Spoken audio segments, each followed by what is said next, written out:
Olá pessoal, tudo bem? Vamos começar mais um episódio do SCS Podcast, podcast da SCS Marketing Jurídico, a maior escola de empreendedorismo jurídico do Brasil. No episódio de hoje eu estou aqui com meu querido amigo e sócio Ronan Santos, para falar com um outro querido amigo também, o Gilberto Carvalho e Freire. Gilberto foi meu aluno na Faculdade de Direito há muitos anos, é um dos empreendedores que eu mais admiro, sem dúvida alguma. É contador, é advogado, é empresário, é bombril, 1001 utilidades. Jogador de peteca. E é um cara que é assim, ligado no não é nem no 220, 330. Né? No 330, cara tem uma cabeça que não para e eu aprendo muito com você, Gilberto, desde sempre. E para mim é uma honra e um prazer ter você aqui conosco hoje, viu? Obrigado, gente. Esse convite foi, assim, fantástico, né? Eu sempre admiro vocês pelo sucesso já da empresa. O André é um cara que, além de ser um espelho a qualquer um, né? É um cara que ele transmite essa energia legal, essa energia de estar sempre querendo mudar, eu sempre falo, cara, se a gente tem hoje uma liberdade econômica digna, é graças a esse cara. Obrigado, meu amigo. Gilberto, começa contando aí sua história, porque eu conheço já, mas toda vez que você conta, eu me emociono, né? E sempre tem algo, né? A sua história é, sem dúvida, uma das histórias de vida assim, mais bonitas que eu já conheci. E tem muito daquela coisa da lei da atração, né? Você falou assim, eu vou fazer isso aqui um dia, e o pensamento é tão forte que a coisa acontece. Claro que você não basta só pensar, tem que agir, mas tem muito isso. Então, eu queria que você começasse contando um pouco da sua história. Você é mineiro de uma cidadezinha bem pequena do interior de Minas, veio para Brasília muito novo, com a mão na frente e outra atrás. Eu sempre falo com um colchão enrolado monofio e R$100 no bolso. Foi o que colchão? Enrolado monofio. Monofio é uma cordinha que a gente usa para pescar. Então, eu saí de Minas... Isso não é metáfora, não. É verdade mesmo. Verdade. Você é de quartel? Eu fui totalmente criado em quartel-geral. Nos meus documentos, eu nasci em Divinópolis. Divinópolis é uma cidade grande de Minas. Sim. Só porque meu pai era caminhoneiro de carvão. Então, minha mãe... Porque quartel-geral não tinha hospital. E a minha mãe falava, não vou ter parto de parteira. Então, o único lugar que tinha um hospital, Divinópolis. Aí, meu pai falou assim, então vamos combinar para quando você tiver o parto, você vai no caminhão. Então, foi meu pai no caminhão de carvão, com a minha mãe grávida, aquela coisa toda. É o saco de carvão balançando a minha mãe. Aí, me tiveram em Divinópolis, então meu registro é Divinópolis. Só que com 3, 4 dias eu voltei para Quartel-Geral.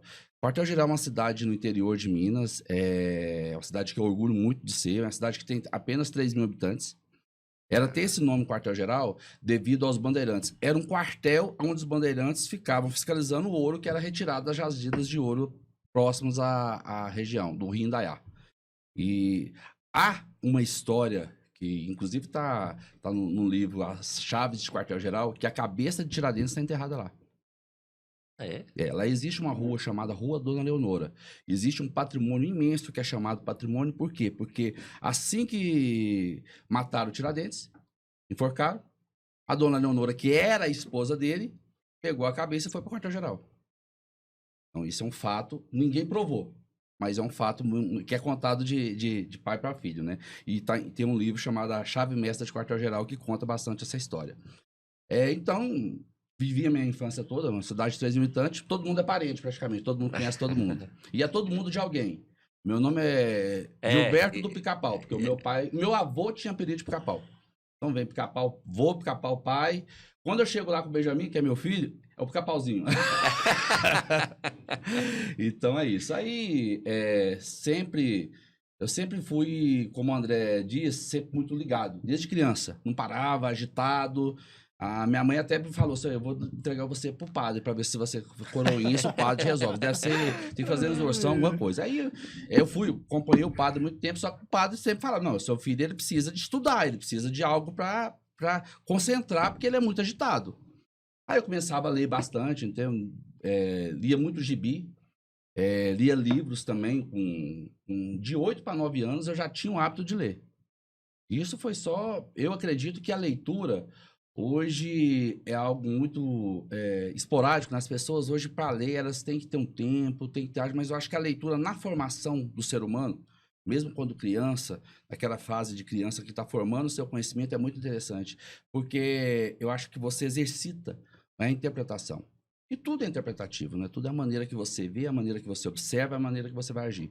Quando o André fala que às vezes eu tenho umas sacadas assim, é porque eu acredito que seja por isso. Porque eu sempre pensei em interpretar e desenvolver, interpretar e desenvolver. Então, isso eu acho que, mesmo sendo uma família humilde, tinha uma biblioteca pública, chegava lá, pegava coleção vagalume, pegava 3, 4 livros e ia ler. Entendeu? Isso era muito interessante. Eu acho que isso me ajudou bastante. E uma coisa que minha mãe sempre falou, cara, os meninos gostam de desenho. Eu gostava de Jornal Nacional. Eu, com 10, 11 anos, eu gostava de assistir jornal. Porque era uma maneira de eu viajar. Como minha família não tinha como sair do interior, a cidade tão pequena assim, como é que eu faço para viajar? Eu vou assistir o jornal, porque o jornal mostra o mundo todo. Isso para mim era gratificante. Eu via, tipo assim, eu pensava. E isso eu acho que é a força da atração. Cara, um dia eu vou sair dessa cidade, um dia eu vou estar nos Estados Unidos, um dia eu vou estar na Europa. Cheguei dos Estados Unidos agora, né? Você sabe. Cara, então, essa lei da atração, é porque você mentaliza e você bota a sua energia, você bota a sua força de vontade para isso. Então, isso eu acho que também me ajudou muito, porque não é que eu era ingrato por morar em quartel-geral. Eu sabia que eu tinha potencial de sair de quartel-geral, entendeu? E ter a minha vida e construir o meu futuro, entendeu? Porque o nosso futuro só depende da gente. Todo mundo nasce do mesmo jeito. Ninguém nasce melhor. Ninguém nasce melhor do que ninguém. Então, se todo mundo nasce balizado, tá todo mundo igual. Como é que você nasceu, que você fala? Eu tenho uma piada, né? Que tudo que vier é lucro. Eu nasci pelado, não andava e não falava. Hoje eu tô bem vestido, tô andando, tô falando, o que vier é lucro. Verdade. Mas isso é interessante. Então, quando tá todo mundo basilado, então, nessa maneira esse meio de sempre, cara, não é, tipo assim, a vontade que eu tinha de sair era uma vontade muito mais, uma vontade de poder mostrar o meu potencial. Porque numa cidade de 3 mil habitantes, é o seguinte, no interior, ou você trabalha na prefeitura, ou tem alguns outros trabalhos. Por exemplo, eu capinei relote, eu fui padeiro, eu vendi picolé. Lá em Minas fala chup-chup. Aí eu andava com um carrinho assim, ó, picolé, sorvete, chup-chup. Cara, era muito legal. Vendia muito mesmo. Olha a sacada que eu tive ao vender picolé. Isso com quantos anos, Gilberto? Isso com 13 anos. Com 13 anos, existia uma loja de picolé que trazia picolé de uma cidade. Porque lá nem fábrica de picolé não tinha. Então, os picolés vinham de uma cidade. E essa abriu outra, trazendo da mesma cidade. Então, nós tínhamos 2 lojas de picolé, trazendo picolé da cidade de Abaeté, que fica mais próximo, 17 quilômetros. E os picolés custavam R$1,20. Eu estou fazendo na época nem era isso, eu estou fazendo uma reparação de valores. E os que eu poderia vender, que o meu tio montou Meu tio tinha uma loja, Magazine, que se chamava. Eu vou abrir um espaço aqui que eu vou começar a vender picolé. Tem um espaço vago aqui. Aí meu tio falou, cara, não vou contratar ninguém, não. Você vende picolé já, você vai vender os picolé. E como é que é, tio? Não, pode vender a R$1. Eu ainda te dou 10%. Eu falei, o quê? Se todo mundo vende a R$1,20, por que eu vou vender R$1? Eu vou vender R$1,20, que eu fico com uns 10% dele e fico com mais 20%. Então eu comecei a ganhar 30 centavos. Eu tava ganhando mais que ele. Aí ele falou assim, mas então vamos fazer o seguinte, tio. Se o senhor tá achando que eu tô ganhando demais, quanto o senhor me vende picolé? Eu te compro picolé e vendo o preço que eu quiser. Isso com 13 anos de idade. Porque era lógico, gente. Por que eu vou abaixar o meu preço? Se eu posso vender, se eu vendia tipo assim, eu tinha até os clientes fiéis que já me compravam picolé. Eu sei onde que eu tinha que ir para vender picolé. Tem que chamar o risco para você, mas aí, né?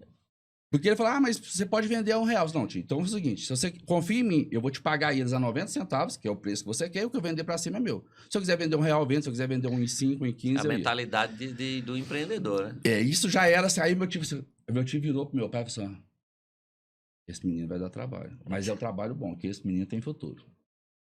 E meu pai, por ser uma pessoa um pouco mais voltada pro trabalho braçal, falou assim, não, isso aí vai ser malandro. Isso, tipo assim, eu tenho não é rancor, mas tem coisas que meu pai falava, mas hoje eu vejo que às vezes é falta de formação, falta de conhecimento, mas eu acho que ele queria que eu fosse ele. Entendeu? E, por exemplo, meu filho, com 1 ano e 4 meses, vocês o conhecem muito bem, não é que eu quero que ele seja igual a mim, mas eu quero que ele tenha pelo menos um pouco do meu conhecimento e que ele siga o caminho dele, mas um caminho sólido. Por quê? Porque eu tenho esse conhecimento. Eu não vou exigir que meu filho seja advogado, empresário. Se ele quiser ser médico, se ele quiser ser filósofo, mas desde que ele tenha uma profissão digna e sólida, é ele que escolhe. Então, acho que por isso meu pai me segurava, me recriminava bastante. Mas aí foi passando. Quando lá o ensino fundamental, que é antes do ensino médio, era à noite. Então, eu já comecei a estudar à noite. Quando eu comecei a estudar à noite, me deu. Cara, se eu estudo à noite, eu vou começar a trabalhar de dia. Por quê? Porque é uma maneira de ter. Porque, cara, cidade interior, minha mãe varria a rua. Meu pai era motorista que ganhava, sei lá, hoje um salário mínimo. Eu tenho uma irmã. A gente tinha uma avó que morava com a gente. Então, uma casa bastante humilde. Eu falei, cara, eu não vou ficar dependendo dos meus pais. Aí eu comecei a trabalhar. Eu comecei a trabalhar de servente de pedreiro, comecei a trabalhar de padeiro, trabalhava de dia e estudava à noite. Trabalhava de dia e estudava à noite. Aí tem alguns serviços, porque como é uma cidade onde tem uma zona rural muito alta, muito grande, então às vezes eu ia trabalhar nas fazendas. Então tinha várias fazendas que eu ia e trabalhava, aí você ia de leiteiro. Eu ia de leiteiro às 4, 5 horas da manhã. E voltava 4 horas da tarde. Para mim estava tranquilo. Chegava, descansava um pouquinho. Aí ia para a escola. Ia para a escola. Aí, essa da 8ª série, aí veio o ensino médio. Aí você tinha 3 opções. Ou você fazia magistério, que é uma coisa também que eu pensei em fazer, porque, pô, eu acho que eu sempre nas turmas, não é que, por ser muito líder, sempre fui essa pessoa assim, que eu gosto de chegar e me expor. Então, às vezes, as pessoas me dão uma aula de reforço. Então, às vezes, eu ensinava. Gente, não existe melhor maneira no mundo de que aprender do que ensinando. É fato. Então, eu sempre, magistério é uma coisa boa. Mas eu pensei, magistério era de manhã, eu não vou poder trabalhar. E a contabilidade era à noite. E o científico, para mim, era uma coisa ou outra, eu prefiro um que me dê uma profissão. Aí você escolheu contabilidade. Contabilidade. Aí eu comecei a fazer o contabilidade. Na época, era feita tudo manual. Você fazia uma nota fiscal manual, você preenchia um rasão manual, você preenchia um livro diário manual. Então, e eu me destaquei muito nesse curso de contabilidade. Eu tenho ele todo hoje, salvo os papéis, tudo que eu fiz, livro, razão e tudo mais. E eu gostei bastante, porque eu fui entender que a contabilidade não é só cálculo. A contabilidade não é uma ciência exata, é uma ciência social. Por quê? Porque a contabilidade, ela trata com a solidez, com os números da empresa, com o que a empresa precisa ter. Então, não é só resultado. Resultado é financeiro. Resultado, você contrata um financeiro, ele vai te dar lá o seu fluxo de caixa. A contabilidade, não. A contabilidade, ela tem que te dar o quê? Opções. Na época, não tinha nem Simples Nacional. Eu tinha um professor, advogado de direito tributário. Eu acho que foi o primeiro contato que eu tive com direito, assim. Rocha, de Abaeté. Ele era advogado, ele era especializado em direito tributário e tinha funerária. Não sei se tinha essa correlação, mas todo mundo tinha medo de falar com ele, porque ele tinha uma funerária. Mas era uma coisa assim, e aí ele começou a falar, olha, o CTN, o direito tributário, o tributo, o que é imposto. Na verdade, o imposto é um tributo, né? Uma contribuição é um tributo, que tudo faz parte da tributação. Aí ele me diz, uma coisa que ele falou que eu lembro até hoje é o seguinte, que a empresa é tributada pela sua receita, não pelo seu faturamento. Depois, um pouquinho mais na frente, vocês vão lembrar dessa frase. Por que eu lembro disso até hoje? Porque uma coisa é receita, outra coisa é faturamento. Só que a empresa tem que demonstrar, isso ele falando, tem que demonstrar por que o faturamento pode ser diferente de receita. Isso, cara, eu acho que da turma de 25 alunos, uns 2, 3 entenderam. Os outros achavam que a receita é qualquer outra coisa. Porque muita gente fazia contabilidade para fazer. Inclusive, de todos que fizeram contabilidade, nenhum exerce a profissão, só eu. De todos. Não, desculpa. Uma amiga exerce. Ela tem um escritório de contabilidade, inclusive o quartel-geral. Desculpa, Josiane, esqueci de você. Mas é isso aí. Aí, Beleza, aí terminou o técnico de contabilidade. Terminando o técnico de contabilidade, veio um concurso do IBGE 2000, o Censo 2000. Aí eu falei, cara, vou fazer. Nunca tinha feito um concurso na minha vida. Só que eu fiz, como eu não tinha nível superior, porque existia para nível superior e para nível médio. Não, desculpa, nível médio e nível fundamental. Eu ainda não tinha formado, então eu tinha que fazer do nível médio, que ia formar só no final do ano. Aham. Aí eram 4 vagas para recenseador, cidade grande. 4 vagas Isso. só. O primeiro ficava na cidade. Os outros 3 tinham que ir para roça. Porque dos 3.000 habitantes, 900 moram na cidade. 2.100 moram nas localidades. Lá tem local. Na zona rural. Tem, por exemplo, lá tem povoados. Por exemplo, tem um povoado chamado Japão. O quartel tem Japão. São 15 casas no redor de um campo de futebol, chama Japão. Entendi. Então, aí tem Paris, que é o Parisinho, tem quartel de São João. Então tem vários povoados. Aí eu fiz, cara, tipo assim, uma coisa normal. Eu falei, cara, vou fazer isso aí. E fui fazer essa prova do IBGE, fui em Abaeté, a turma toda, né? A prefeitura alugou uma Kombi para quem queria fazer e fomos lá. Aí o resultado, eu saí em primeiro lugar. Falei, cara, esse negócio, eu acho que eu entendo bastante. Aí eu pude escolher. Aí eu fiz a cidade. Aí eu, fazendo a cidade, eu fiz mais umas 2 zonas rurais que o pessoal que tinha aprovado para fazer a zona rural não quis fazer. Eu falei, cara, já que eu tô ganhando, eu vou fazer.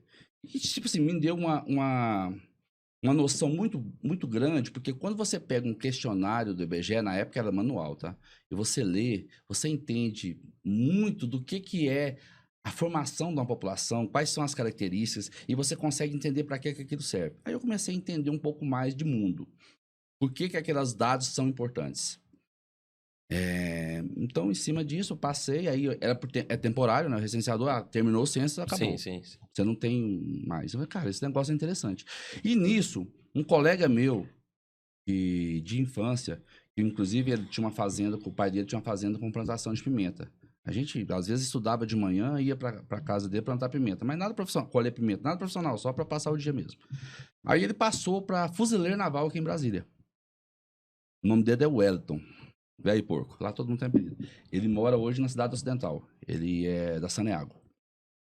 Aí ele passou e falou, Gilberto, quer ir pra Brasília com a gente, não? Lá a gente alugou uma casa com 7 fuzileiros e tem mais uma vaga. Porque são 4 quartos com 2 camas. Então tem mais uma vaga. Falei, posso ir. Aí eu fiz lá tudo, somei. Na época, cara, em 2001, no início de 2001, R$100 era muito dinheiro. Eu acho que o salário era R$70. Muito assim, né? Pra mim era muito dinheiro. Aí eu falei, cara, eu deixei um dinheiro com a minha mãe. Falei, mãe, eu vou sair. Porque eu sempre, quando eu trabalhava, uma parte do dinheiro ficava com a minha mãe pra ajudar dentro de casa, ajudar nas coisas e tudo mais. Então, cara, eu vou pegar esses R$100 aqui. Peguei um colchão. Falei, se tem uma cama, eu vou levar o colchão, porque eu não tinha um colchão. Aí enrolei no monofio e viemos pra Brasília. Aí cheguei em Brasília e falei, meu Deus, que cidade linda. Quase a música do Faroeste Caboclo, né? No ano novo eu começo a trabalhar, mas eu falei, não pode esperar o ano novo, não, tem que ser agora mesmo. Aí comecei a pegar meus currículos, fazer um currículozinho, técnico de contabilidade. Aí eu peguei o meu estágio, todo bonitinho, coloquei numa pasta, falei, eu vou lá, porque aí se o cara falar assim, eu sei, eu tá aqui meu estágio. Aí eu andei nos 3 escritórios de contabilidade, todos falavam, você tem experiência? Eu, não, só de estágio. E a pergunta maior, você sabe trabalhar com computador? Não. Nunca liguei um computador. Aí falei, não vou conseguir trabalhar de contabilidade aqui não. Isso uns 2, 3 dias. Eu pegava a W3 e andava toda ela a pé. E a W Sul a mesma coisa. Como era na Vila Planalto, dava pra ir andando. Você descia a rodoviária, X-Tudo a R$1. Oh, aquilo ali me salvou muito, viu? X-Tudo a R$1. X-Tudo a R$1. Tinha umas bancas com X-Tudo a R$1, cara. Tu comia um X-Tudo, tipo... Tinha um horário certo. Se você comia cedo, por exemplo, umas 2h30, você segurava até a noite. Se comesse antes da noite, você ficava com fome. Entendi. Então você segurava o X-Tudo a R$1. Aí beleza, aí ia pra Vila Planalto. Aí eu andando no calçadão assim, tinha assim, temos vagas. Eu falei, ué, tem vaga é o que eu quero. Aí eu cheguei lá e falei assim, vocês têm o quê? Vocês estão contratando? Não, a gente tá contratando servente. Aí eu falei, pode começar quando? Amanhã, se você quiser. Aí você quer um currículo meu? Eu tô dizendo assim, não, moça, esse currículo pra servente, não. Qual o tamanho do seu pé? Porque você não dá botina, só isso. Falei, beleza, né? Aí eu peguei a botina e voltei pra casa. Esse cara é doido, se eu não voltar amanhã eu vendo a botina. Mas eu acho que se era normal, o cara viu que eu queria trabalhar mesmo. Aí eu cheguei e falei pro pessoal, pros fuzileiros, né? Só, arrumei trabalho. Eles em qual escritório? No escritório ali, na Barra do Lago. Aí eu falei com eles que era construção, aí esse meu amigo falou, cara, mas você saiu do quartel pra ser servente aqui? Eu falei, cara, senão eu vou passar fome. Vocês têm emprego. Eles ganhavam na época bem. E eu, pra não, tipo assim, eu dividia as despesas com eles, mas eu não tinha condições de arcar com as compras. Então, o que que eu fazia? Eu limpava e cozinhava. Na casa você era Na o República responsável. eu fazia. Entendeu? Aí eles compravam, por exemplo, como é que era feita a compra? A gente fazia as compras basicamente do mês e cada um comprava a sua, como é que a gente fala? O seu, na época a gente falava mistura, né? Um comprava uma carne, outro comprava ovos, outro comprava frango, tudo aquilo porque era particular de cada um. Aí eu, às vezes, por não ter condições, eu me alimentava com, isso eu acho que umas 2, 3 semanas. Eu me alimentava com arroz e 3 dentes de alhos. Porque, pô, o alho é um negócio gostoso. E quando você faz o alho com arroz, aquilo, você toma bastante água, aquilo, meu irmão, na época me salvou muito. Então isso foi muito interessante. Aí eu comecei, e aí dentro, no primeiro dia de servente, eram uns carrinhos grandes, que eu era acostumado com uns carrinhos pequenos. E aqui eram uns carrinhos, principalmente umas gruas, assim, que carregava bastante. E as pessoas que iam carregar, tipo assim, não sei se falta de atenção, tudo, eles pegavam aquilo, iam de uma vez e caía bastante. Eu falei, gente, mas vamos ter um pouquinho. Aí eu falei, vamos fazer o seguinte, tá caindo assim, por quê? Porque você está saindo uma vez. Aí o que que eu fiz? Coloquei 2 tábuas, falei, gente, vamos fazer assim. Aí o carrinho começar a descer. Você não faz peso e não cai nada. Aí do lado que eu tava fazendo isso no primeiro dia já, tinha uns caras plantando grama. Aí o chefe deles falou assim, esse cara, você não quer mudar de setor, não? Ficou um dia na construção civil? Eu falei, vai, paga mais? Eu falei, não, aqui a gente paga 5 reais a mais por dia. Eu falei, tô dentro, não tem que ficar sujo aqui, é só plantar grama, tal. Aí eu comecei plantando grama com ele.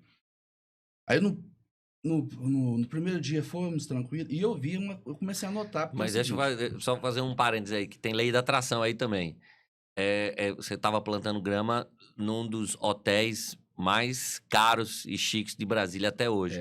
E o que é que você falou para os seus colegas? Não, aí, nos terceiro dia, plantando as gramas, que tinha que fazer as ondulações, as pessoas, tipo assim, elas queriam cortar a grama. Era com aqueles blocos de grama? Isso, tinha os blocos de grama e tinha que fazer assim. Hoje você vê lá, se for na piscina do Bluetooth, você vê as gramas lá. Aí eu falei, cara, dá pra, em vez da gente cortar a grama para poder fazer assim, cadenciado, o que que a gente faz? A gente tira a terra e vai fazendo assim. Aí eu comecei a gerar, falei, não. Aí esse mesmo cara falou assim, olha, eu não quero você mais plantando, você vai ficar fiscalizando para mim. Isso no terceiro dia. Aí andando lá com o pessoal, eu falei, ei, gente, esse hotel tá ficando lindo, né? Porque aí eu não precisava mais ficar deitado no chão, né? Eu ficava assim, né? Já era tipo o chefe dos caras, né? Aí eu falei, ei, gente, esse hotel vai ficar lindo, né? Um dia eu quero me hospedar aqui ainda. Aí o pessoal lá embaixo falou assim, não, isso aqui não é pra nós, não. O dia que eles fechar esse hotel aqui, ó, nenhum de nós entra aqui. Eu falei, não, eu vou hospedar. E depois eu hospedei, né? Mas eu sempre fui assim. Aí, indo embora pra casa, eles davam um vale de transporte, na época umas vanzinhas que eram R$1, tal. Eu já economizava. Cara, é R$2 por dia, já é R$2 a mais. Então, eu ia andando, pô, do hotel pra Vila Planalto é um pulo. Não é longe, não. Então, aí ia tal, e ia olhando, cara. Cada carro. Teve uma vez que eu tava chegando ali, acho que perto do Brisas. Hoje, Brisas, na época era outra coisa, uma horda tal. Clube de tênis ali, né? Eu vi um carro vermelho, mas um carro tão lindo. Deve ser uma Ferrari, porque tinha um cavalo, uma coisa assim. Aí depois eu tava, uns 3, 4 dias depois, eu vi o mesmo carro com esse amigo meu. Falei, cara, isso é uma Ferrari, né? Eu falei, não, isso é uma Porsche. Eu nem sabia que existia Porsche. Eu falei, cara, num dia eu não vou ter uma Porsche ainda. Que carro lindo. E são essas coisas, cara, porque é o seguinte, e você tem que mentalizar. E teve, né? E tive. Tem, né? Tem ainda. Então é aquela coisa, cara, você tem que ter essa força e pensar, por que não eu? Por que eu não posso? Por que eu não posso chegar lá? Qual a diferença? Eu posso chegar a qualquer lugar, ninguém tá aqui para me limitar. Às vezes as pessoas falam, Gilberto, você não tem ambição de estar na carreira pública? fazer um concurso e ter, cara, ou ser um político, ou fazer, cara, não, porque eu não quero teto. Aqui fora não tem teto, aqui quem faz o seu teto é você. Você está disposto a sair e ganhar 10 milhões, você vai. É lógico que isso tem um custo altíssimo. Eu perdi várias noites de sono estudando, trabalhando. Eu não comecei com a empresa maravilhosa que eu tenho hoje. Cara, eu comecei sozinho. Eu comecei panfletando. Meu escritório de contabilidade foi no centro de Taguatinga, na C12. Eu descia na Cracolândia que existia lá para panfletar. Não tinha ninguém, mas eu tinha visão. O que veio depois aí da Grama? Da Grama, tá. Aí... Até chegar no seu primeiro escritório de contabilidade. Aí passou... mas depois da Grama, eu consegui um emprego como cobrador de ônibus interestadual. Na antiga ESA do Grupo Amaral. Foi um emprego maravilhoso. Por quê? Porque eu tinha... É aquele que passa lá com um bilhetinho? Tira a passagem. Que emite a passagem dentro do ônibus. Fica do ônibus, você emitindo a passagem sim, assim, sim. E você já tinha até ar-condicionado no trabalho, então, né? Não, e gravata. Ah. Eu coloquei uma gravata, eu falei, meu Deus, eu nunca mais vou deixar de usar gravata, isso é chique demais. Cobrador. Nossa, era chique. Era um... Cara, não é na cidade, não. Não, Naqueles... interestadual. A viagem, viagem longa. Por exemplo, não, saía daqui ia pra Cocos, na Bahia. Eram 3 motoristas, porque os motoristas viajavam 6 horas e dormiam, o cobrador era um só. Entendeu? Então, nessa época... Aí, cara, uma coisa bastante interessante que eu notei com o cobrador, porque, cara, eu comecei a conhecer outras cidades. Comecei a viajar o Brasil muito mesmo, muito mesmo. Aí, nesse período de cobrador, eu tive algo que eu não tinha, né? Porque eu tinha um alojamento, então não precisava pagar aluguel. Aí eu saí da República. E já economizou. Já economizei. E outra coisa, eu não pagava alimentação. Não sei se vocês já viajaram nesses ônibus de interestadual, esses ônibus assim. O que acontece nesses ônibus? Eles chegam num local, num ponto de apoio, num posto. Os passageiros descem. E eles não pagam alimentação, porque os passageiros vão se alimentar lá. Então, pra mim, era maravilhoso. Eu tinha casa e alimentação. Casa e comida. Casa e comida. E um saláriozinho, na época, cara, era R$220. Cara, eu cheguei em Brasília com R$100, já tô ganhando 220 por mês. Então, fiquei 1 ano nesse emprego. 1 ano e 2 meses. Saí porque a empresa começou a perder algumas linhas e tal. E o gerente, muito meu amigo, ele foi bem sincero pra mim. Ele falou assim, olha, eu não queria que você saísse, mas as pessoas que saíram até agora, a empresa consegue pagar. Se você quiser ficar, vai ficar na massa falida aqui. Inclusive, eu tenho amigos que estão até hoje na massa falida. Um dia eu encontrei o cara que me treinou como cobrador, porque ninguém nasce cobrador, né? Você tem que ter um treinamento. Treinamento de como emitir passagem, tem um caixotinho, qual mão pega o caixote, qual o jeito que fica no ônibus pra não cair. É um negócio... É quase um curso. É um coach. Aí, eu encontrei com ele lá no estacionamento do Santos Club. Ele fica tomando conta, recorrendo nos carrinhos. Aí ele me perguntou como é que eu tava, eu contei pra ele, ele se emocionou. Foi até interessante. Aí ele disse assim, a gente sempre comentava nas rodas lá que você tinha um ar diferente. Pra mim não existe esse ar diferente. É o que eu falo, gente. Ambição não é pecado. Cobiça é pecado. Ambição não é pecado. Ambição é ter vontade, ir atrás e conseguir. Entendeu? Aí, beleza, passou esse 1 ano. Aí eu falei, cara, agora vou sair daqui. Era no próprio Guará. A gente morava no Soft Sul, que a garagem ficava no Soft Sul. Do lado era o Guará. Esses amigos meus tinham tido um atritozinho, os 7 fuzileiros, e 4 deles tinham ido pro Guará. Inclusive o meu amigo de infância. Eu falei, você não quer passar uns dias aqui, não? Porque eu falei, cara, como eu saí, eu vou ver o que eu vou fazer. Aí fui pra lá. Aí, lá na QE19, eu ia comprar carne. É um açougue muito bom, que chama La Carne. Eu ia lá uma vez, comprava carne. Aí ele falou assim, tinha assim, vagas para balconista. Cara, não tô fazendo nada. Já tava comprando carne, então já tinha... Já 220, a rescisão foi boa. Aí eu falei, cara, Aí eu falei, tá precisando de balconista? Tá, você quer começar? Comecei no outro dia. Cara, o cara me amou. Eu ficava com o balcão na parte de frangos ali, às vezes ajudava no corte das carnes, mas vendia muito. E era um açougue que ele ficava aberto de 7 até as 20 horas, lotado. Vinha gente de Brasília inteira comprar. Aí eu fiquei lá, só que aquilo começou a ficar muito exaustivo, porque era de segunda a sábado. Aí, um amigo meu falou, cara, você foi padeiro, não foi? Foi um padeiro lá de Valparaíso, na padaria de um amigo meu, pediu pra sair pra trabalhar acho que de vigia em Brasília. E o salário é bom, porque é pra trabalhar à noite. Eu falei, cara, eu tô cansado disso aqui, todo dia, de sábado. Aí eu falei, Paulo, cara, muito obrigado aí, mas eu acho que eu vou arrumar outra proposta. Falei com o cara da padaria, não, você sabe fazer o quê? Pão de queijo, biscoito de queijo, pão. Porque você já tinha experiência em quartel-geral. Em quartel-geral. E não muda, né? Pão você faz em qualquer lugar do mundo. Cara, só que aí eu falei, eu vou pra lá. Só que depois que eu vi, o lugar era Valparaíso, Goiás. E pra mim, Valparaíso deve ser um paraíso, né? Eu não conhecia quase nada, né? Cara, quando eu fui ver o lugar, eu fui morar no final do Valparaíso. Tipo assim, na época eu não tinha essa visão. Cara, era um lugar hoje extremamente perigoso, mas eu só queria trabalhar. Então eu aluguei um barraco, aí eu pude retribuir. Esse amigo meu que me trouxe pra mim, de Minas, teve um problema seríssimo. Tipo assim, o pessoal enganou ele com os aluguéis, com tudo, ele ficou na mão. Não, vem aqui. Aí eu retribuí, ele foi morar no meu barraco comigo. Aí eu apresentei pra ele a esposa dele, que foi balconista da padaria. Que era balconista da padaria. Que aí eu começava a trabalhar à noite, fiz amizade, sempre fui assim de... A Garina fala que eu chego no lugar em 3, 4 horas já sou amigo de todo mundo.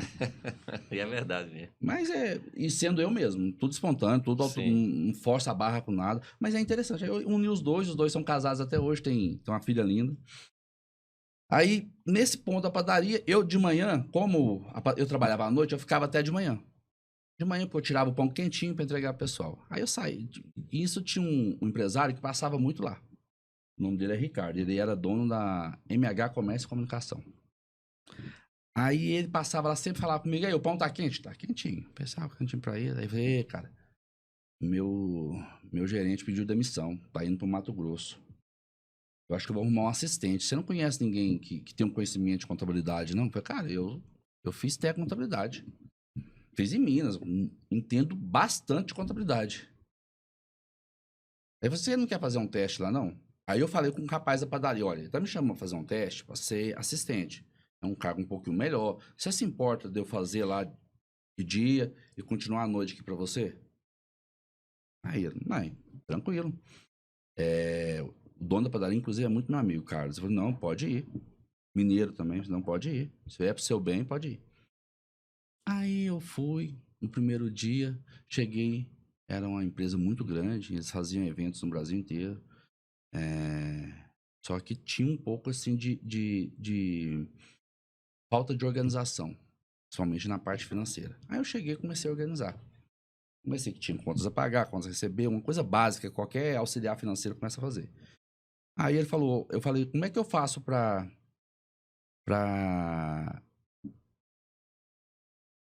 formalizar essas documentações aqui? Eu uso o computador. E eu falei, Errou. Nunca tinha ligado no computador, né? Aí eu mexi no mouse, Opa, já acendeu lá, já vai ser uma coisa. Eu não ia falar pra ele nunca. Eu tava fazendo um teste que eu não sei usar o computador. Claro, essa hora tem que se virar. E como eu era assistente à empresa, tinha uma secretária, eu chamei a secretária. Onde que tá lançando aqui as contas a pagar e a receber? Aí ela falou no Excel. Eu falei, opa, tem que gravar esse nome, Excel. Você me mostra onde que é? Cara, ela foi e abriu. Linhas, colunas, linhas, colunas, linhas, colunas. Você já estava acostumado. Linha e coluna, basicamente. Mas no papel. Papel. Cara, aí eu falei, se tá. Eles estão fazendo isso mês a mês? Como é que é? Aí ela falou, não, ele fazia os relatórios semanais pra ele. Aí eu comecei a ver que tinha umas colunazinhas embaixo, as semanas e tal. Eu falei, cara, então, aqui é uma descrição. Eu tinha feito na época do técnico de contabilidade, era exigência fazer datilografia. Então, cara, não muda nada, é o mesmo teclado. A STFHG. Essas são coisas. Aí eu falei, cara, se eu vi aqui que tem, é só começar a preencher. E nisso eu comecei a digitar. Foi meu primeiro contato com o computador foi aí. Aí eu comecei, cara, eu não posso ficar por aí, só nessa, né? Eu tenho que começar a aperfeiçoar. Aí eu comecei a preencher as planilhas, fazer uma coluninha um pouquinho melhor. Cara, autodidata. Você vai mexendo, vai conhecendo, vai aprendendo. Nunca fiz um curso de computação. Nunca. Tudo que eu sei é conhecimento. Hoje não, hoje é bem mais fácil, né? Hoje tem o YouTube, tem tutoriais, tem... Criança já tem nasce sabendo. hoje Cara, o criança Benjamin nasce. já faz assim com o dedinho. Já. Exatamente. Então, e eu achei interessante. Falei, cara, aí, com basicamente 4 meses, eu estava como assistente administrativo, ele me falou assim, cara, você vai assumir a gerência. Ele me passou como gerente. Eu fui gerente da empresa. Eu tenho... Gente, tudo isso que eu tô falando, eu tenho na minha CTPS, tá? Tá tudo lá. Carteira de trabalho. A azulzinha. Azulzinha. Aí, nesse caso, ele falou... Que agora é digital, né? na minha Eu época, ainda tenho, eu ainda tenho também a... Mas agora parece que é Eu digital. nem carteira de trabalho eu tenho, nem digital, nem físico. A minha, todas as páginas foram preenchidas, somente a última. Foi quando eu falei, cara, essa aqui eu não vou preencher, não. Essa aqui vai ficar pra história. Aí, beleza. Aí eu comecei com gerência, aquela coisa toda. Aí comecei a participar de eventos também. Falei, já que eu sou gerente da empresa, eu vou nos eventos. Aí fui pro Mato Grosso, uma festa maravilhosa em Água Doce, que tinha Chitãozinho Choró, montando os stands e tudo demais. Falei, cara, que lugar, que coisa legal. Aí aconteceu da empresa se transferir para Palmas, porque Palmas era um boom na época, né?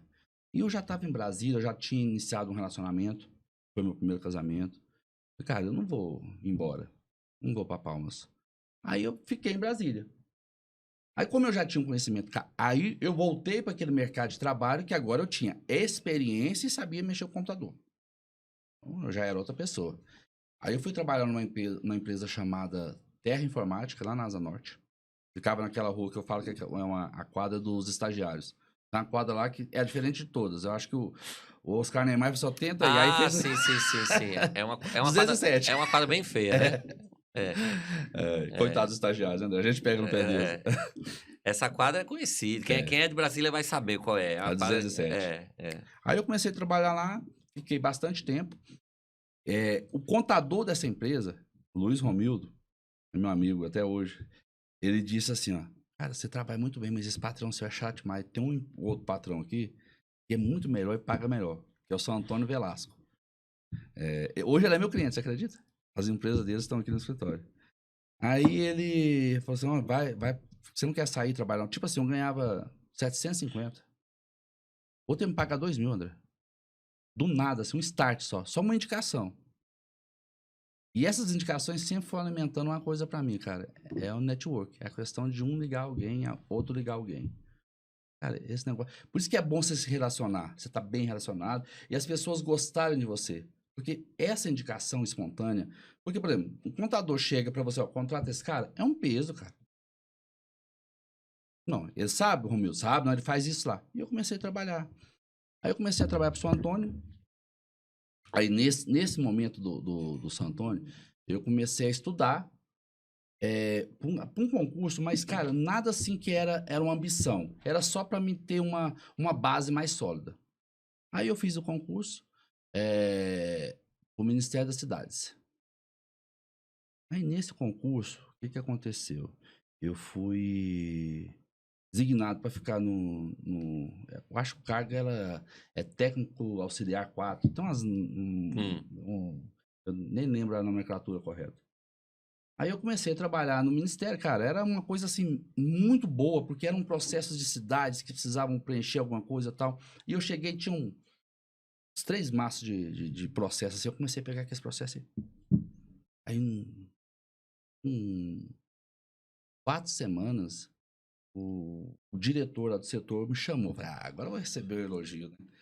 Fiz os processos tudo aqui, né? Talvez ele vai até me promover, né? Quando eu cheguei lá, o cara falou, por que você está fazendo isso? Eu lembro até hoje. Você sabe por que o Ministério existe? Eu falei, para ajudar a população, não. Ele existe porque o povo precisa. Se a gente começar a resolver tudo, o Ministério não vai existir. Eu falei, cara, onde é que eu tô? Isso já era 2004, 2005, por aí. Cara, onde é que eu tô?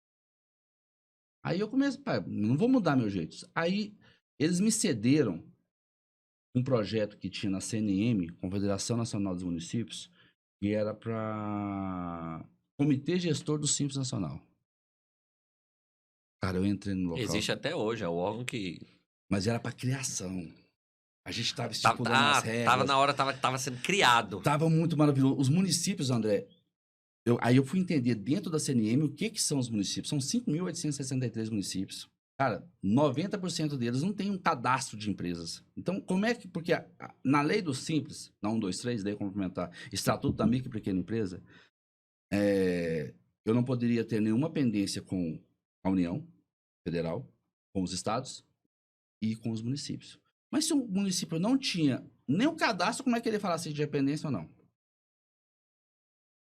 Aí a Receita Federal, que também fazia parte do comitê gestor, porque esse comitê gestor, né, era antes desse que tem hoje. Hoje ele aprova as regras, ele é um comitê gestor mais técnico. Sim. Esse outro era o operacional mesmo. Chegou assim, olha, vamos fazer o seguinte, a gente vai disponibilizar para a CNM todo o cadastro do CNPJ por município. E a gente tem isso aqui. Aí a CNM desenvolveu um sistema, eu fui parte até na parte de... Nunca pensei que ia fazer isso, com o cara não sabia nem ligar o computador, na parte de TI. Eu falei, olha, a gente tem que ter... Porque eu fui criar o chamado use case. Qual era a regra do negócio? É uma regra básica. A gente puxa o CNPJ, disponibiliza por razão social para o CNPJ, aí dentro do login do município, o usuário vai pesquisar um por um, vai confrontar com os deles, os que tiver débito ele já aponta, aqueles que não tem, ele vai fazer uma notificação e enviar que tem 30 dias para fazer o cadastro. Isso foi maravilhoso.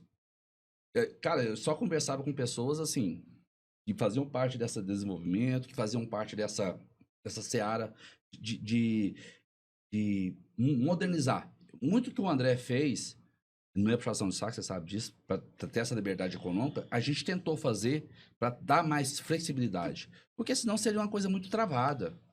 Porque o município ia falar, não tem, vem aqui. Depois, o cara ia ser indeferido para depois ir atrás. Não, cara, não vamos fazer isso com as empresas, não. Vamos dar oportunidade, vamos fazer isso aqui. Porque tinha um prazo, ia começar em 1/1 de 2007. Vamos deixar eles aqui para resolver, para sair todo mundo deferido já. Porque depois, se ele ficasse deferido, ele só podia pedir a opção de novo em 2008. Que a regra do Simples é essa, você pode sair a qualquer momento, mas entrar só quando eles querem. Então, existe isso. Então, aconteceu isso aí, isso me ajudou bastante. Aí, o pessoal que estava desenvolvendo o sistema me chamou para ajudar eles. Aí, eu tenho até na minha carteira lá, Vox Tecnologia. Eu fui ajudar eles a fazer algum sistema. Você conhece a Vox, né? Conheço o James. Eu trabalhei pro James. Ah. A gente desenvolveu o SIG Fácil. Que é usado até hoje em várias juntas comerciais. O ISS Digital. Que é um sistema que é o seguinte, os municípios, eles não sabem o tamanho que eles podem ser. Por quê? O ISS é um imposto exclusivo do município. Ah, mas se eu não tiver empresa, eu não vou arrecadar. Mas você não precisa ganhar só com arrecadação. Existe uma coisa chamada obrigação acessória. Então, o imposto é a obrigação principal. Então, você cria obrigações acessórias, que a empresa tem que fazer declarações, que a empresa tem que ter cadastro. Então, você gera fluxo e você passa a ser uma empresa responsável. Desculpa, uma prefeitura responsável. Porque você tá dentro do seu orçamento e você cria... O ISS ele é um imposto muito... A guerra fiscal, ela não chega a ser tanto porque os municípios não são fortes. Mas o ICMS, ou ele é devido no estado, ou ele é devido no outro. Certo? O ISS não. O ISS existe incidências de ISS. Às vezes o ISS é devido pelo prestador no local da prestação. Às vezes é devido pelo prestador no estabelecimento do tomador. Às vezes é devido pelo tomador no estabelecimento do prestador. São 12 incidências de ISS. Então, isso cria os mecanismos. Às vezes o município não arrecada porque ele não tem noção do que ele poderia arrecadar. Aí eles vão para o município que cobra a alíquota zero, colocam lá, por quê? Porque o outro município que poderia cobrar não está cobrando, então eu vou pagar zero aqui. E como está gerando emprego, está melhorando o município. Mas isso é assunto para outra pauta, que é a guerra fiscal. Mas aí nisso eu ajudei a desenvolver. Eu falei, cara, agora tá na hora de eu abrir meu escritório de contabilidade. Isso em 2007. Isso, 2007, 2008. Cara, agora tá na hora de eu abrir meu escritório de contabilidade. Aí eu falei, olha, eu vou Eu tinha esse cargo, que era um cargo público, né, no Ministério. Falei, cara, eu vou pedir o afastamento por 2 anos. A licença não remunerada, né? Sim. E aí, se der tudo certo, vai dar tudo certo. Porque voltar para o Ministério eu não queria. E na CNM eu já estava indo para outro projeto que eu poderia desgastar muito, mas eu sentia que era a hora. Aquela coisa, é a minha hora. Aí eu fui procurar um local. Eu fiz uma reservazinha, um dinheirinho legal. Falei, cara, aqui dá para manter, não fazer nada. Eu já era casado, não fazer nada, dá para ficar. Não tinha casa, a gente morava razoavelmente bem, tinha um carrinho. Mas se eu não fizer nada, nenhuma receita, dá para pagar o aluguel da casa, o aluguel do carro, pagar os custos por 8 meses. Vou arriscar. Aí eu fui. Centro de Taguatinga, C12. Eu montei a CR Contabilidade. Eu tenho um cartãozinho até hoje dela.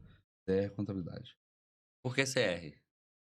Eu queria dizer que era uma contabilidade, né? De C, de contabilidade, e R, porque muitas pessoas me conheciam como Rodrigues. Porque o nome é Gilberto Rodrigues Costa Carvalho e Freire. Tá. Porque por ter saído no meu crachá na ESA é Rodrigues. Porque já tinha o Gilberto, então é como se fosse exército, você usava seu sobrenome. Uhum. Então, eu vou usar CR, porque muita gente me chamava de Rodrigues. Aí depois passou até, teve sócio, passou para ser GCR. Mas vamos lá. Aí na CR eu comecei, abri a contabilidade, tal. E comecei a falar, cara, se eu ficar só aqui dentro do escritório, ninguém vai saber que existe a CR, né? Eu vou começar a panfletar. Fiz os panfletos, desci ali no centro da Guatinga, tal. Aí um empresário, dono de um grande escritório de contabilidade, eu não vou falar o nome, óbvio, né? Pegou o meu panfleto e disse, né, larga isso aí, vai trabalhar pra mim. Rasgou meu panfleto. Falei, cara, não vou. Hoje ele tá preso, né? Diga-se passagem. Aí uma coisa que eu achei assim, falei, cara, eu não posso ficar só panfletando, porque eu acho que aqui, quem passa aqui não é o meu cliente. Meu cliente não vai passar aqui na rua. E passava alguns, cara, você faz decore? Decore, cara, é tipo aquela coisa, tu tá comprovando que o cara ganhou um negócio sem ter comprovação nenhuma. Vou já começar trabalhando errado? Tá errado. Eu falei, não faço. Mas todo mundo aqui faz. Eu não faço. Só faço decore para meus clientes. Até hoje o escritório é assim. Não, façam. Mas eu te dou 10 mil reais. Não faço. Aí eu falei, cara, eu vou começar, eu preciso ter um nicho para começar. Aí eu falei, cara, eu vou... Atrás ali da C12, tem uma HPAP. Do lado da HPAP tem uma feirinha de eletrônicos. Cara, eu vou lá. Gente, eu tô com o escritório aqui do lado de vocês, ó. Eu venho em busca aqui, qualquer coisa. Não, mas aqui a gente não paga imposto, não. Eu tô pra isso mesmo, preciso não pagar imposto. A gente tem que trabalhar, estudar junto pra não pagar imposto. Mas depois eu vou descobrir porque os caras nem notam nem mentiam, né? Mas era outra coisa. Você faz folha de pagamento? Faço. Aí eu comecei. Peguei 4, 5 empresas, fazia a folha de pagamento certinho e tal. Eu sozinho, não tinha funcionário, não. Às vezes a minha ex-esposa ia pra ser a secretária, mas aquela coisa do nada, tava aí.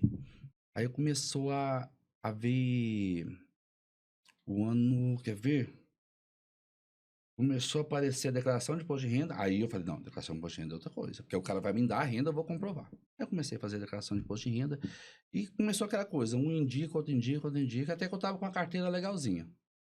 Aí eu conheci um dos meus aí sócios, que ele falou, olha, eu tô montando uma agência de viagem. Isso já, quer ver? Já em 2000, a gente estava em 2008, 2009, isso em 2012. Eu fiquei uns 3 anos só. Aí, em 2012, vamos montar. Aí montou a GCR. Era Gilberto e Romano. Gilberto e Romano Contabilidade, GCR. Gilberto, Contabilidade Romano, GCR. Uhum. Aí começamos a GCR. Aí eu tinha uma carteira legal. E nessa época, o seu Antônio já era meu cliente de consultoria. Aí a gente começou a contratar. Quando eu me tornei seu cliente, era a GCR. Era GCR. Era lá no CIA ainda, né? Era no CIA. Aí a gente abriu lá no CIA, no escritório e tal. Aí eu comecei. A gente teve. Na época que eu tava na CR, eu tive 3 funcionários. Então, levou esses 3, aí a gente contratou mais funcionários. Aí acho que foi a primeira vez que a gente começou, que eu deixei de fazer o operacional. É o seguinte, isso eu acho que é um meio Não é que você se é superior a alguém. Não é que você é superior. Porque quando você tem uma equipe e você ainda chega e faz, tem alguma coisa errada.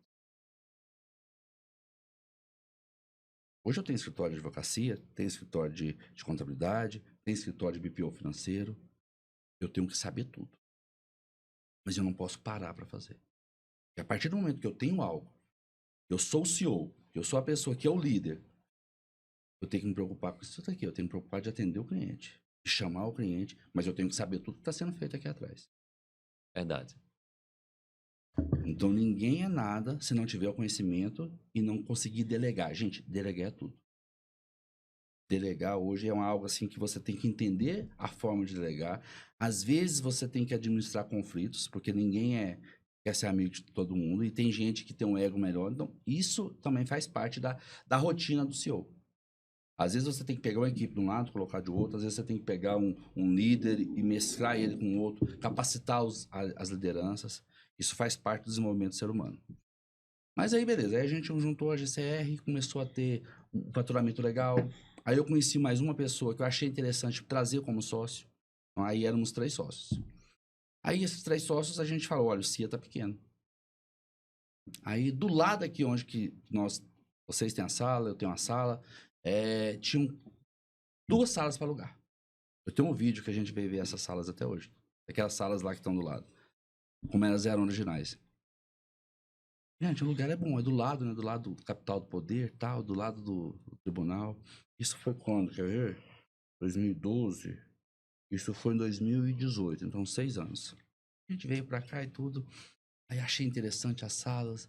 Ah, vamos fazer. Aí contratamos um arquiteto muito legal, que hoje ele é meu arquiteto, inclusive não só no escritório, mas em casa também. Aí ele falou, não, dá pra fazer um projeto. Aí a gente fez o projeto e começou. Cara, todo mundo ficou espantado com o projeto. Cara, que empresa maravilhosa. Não tem escritório de contabilidade assim. E era gostoso de chegar. Eu gostava de chegar de manhã e ver o pessoal, receber os clientes, aquela coisa toda, era muito bom. Aí nisso, a empresa foi crescendo. A gente pegou mais uma sala, pegou mais outra. Então no final a gente tava com 4 salas alugadas. Aí até que chega num final de 2000, durante esse período aqui, eu comecei a fazer a faculdade de Direito. Na verdade, eu comecei lá no CIA, porque eu conheci o André lá. Por que você decidiu? Por quê? Financeiramente, óbvio. Porque, apesar de... Você pode ser o melhor contador. Mas você já fazia muito dinheiro como contador nessa época, não? Eu já tinha uma carteira legal. Você não faz dinheiro com contabilidade. Você trabalha com dinheiro. Então, eu comecei a ter uma receita interessante, só que eu comecei a ver, cara, às vezes eu fazia um trabalho de cálculo que é 90% trabalho e ganhava 10%. Então, eu tenho que estar lá. E outra coisa, numa reunião, pouquíssimas pessoas, o André é um dos poucos que ouve o contador. Às vezes o seu método, pode ser até oratória, mas às vezes o preconceito que há contra o contador, o empresário, não, o que você está falando, né, advogado? Não, faz o que ele está falando. Considera ali o contador como despachante dele, né? Um guarda-livro. Quantas vezes já me chamaram de guarda-livro? Era o nome antigo da contabilidade, era o guardador de livro, né? O contador guardava os livros. Mas, cara, eu vou fazer. E uma coisa também que eu quis é o seguinte, eu como contador, eu não posso simplesmente chegar e falar para o meu cliente, ó, vamos fazer essa tese aqui, vamos tentar isso daqui? Impossível. Eu não posso desenvolver uma tese. Cara, eu acho que dá para pensar. Lembra que eu falei lá atrás, receita e faturamento? Cara... Nessa época você já visualizava ali possibilidades tributárias para os seus clientes. Várias. Cara, agora é só isso. Aí quando eu me formei em Direito, falei, cara, agora eu preciso fazer uma guinada de chave. Aí eu tinha, na época, os sócios, a gente não entrou em um acordo, não só de filosofia, mas de conteúdo e de investimento. Aí eles se retiraram da sociedade, por alguns assuntos também meio chatos, mas alguns erros que depois foram todos eles assumidos. Eu assumi todos, porque eu tinha que assumir, meu nome está na sociedade, aconteceu alguns problemas técnicos lá, tudo bem. Eles saíram, eu fiquei só. Ao ficar só, falei, agora sim, agora eu vou fazer como eu quero. Cara, eu tinha na época, quando eu fiquei só, uma carteira de aproximadamente R$150 mil mês.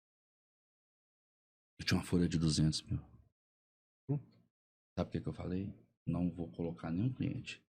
200 mil, falei para meus colaboradores. Cara, foi uma coisa surpreendente. Quando os meus ex-sócios falaram, vamos sair, eu pensei, cara, tem gente aqui que eu nem conheço, que foi eles que contrataram, que eu sempre fui mais o comercial, mais o cara... Não. Algum cliente foi embora com seus sócios? Ou não? O que a gente fez? Os clientes, a gente deu a... Eu fiz isso com os meus. Porque a gente tinha uma direção de carteira. Sim.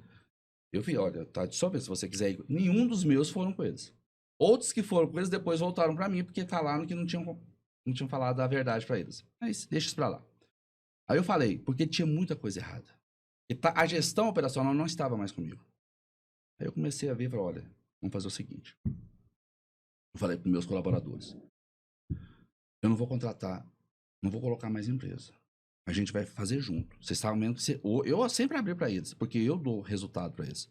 Em cima do que... Eles não ganham só salário, eles não ganham só mês, eles ganham resultado. Eu virei para eles, olha, eu vou manter isso daqui até quando não tiver nada atrasado. Hoje eu posso falar, a CJL não tem...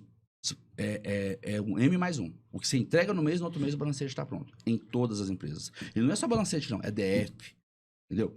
São metodologias. Nosso escritório é papel zero. Não tem um malote. É tudo, cara, é tudo integrado. Nossa integração é perfeita. Aí e o pessoal comprou.